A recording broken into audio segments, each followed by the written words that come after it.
issue.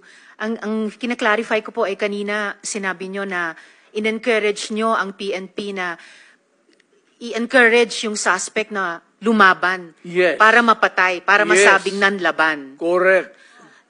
Correct. Para It was a very incorrect. Correct, yes. Very incorrect po, if I may say as a It's civilian, not, sa professional police. It Salamat depends tayo, on, Mr. Chair. ano na natin yan, ma'am. That's your view, that.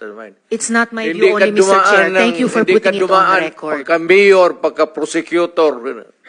Ako, alam ko, dumaan ako, prosecutor, mayor, presidente, alam ko ang trabaho ko. Yes, Yan salamat ang totoo tayo, Mr. dyan. Chair. Hindi ka nagdala ng syudad eh. You never Totoo had po, a Mr. chance Chair. to solve the problem of a community. Thank you, Mr. President. Thank you for Senator putting it on Hindi record, tayo Mr. Chair. magkaintindihan dyan. Senator Estrada has the floor. Thank you, Mr. Chair.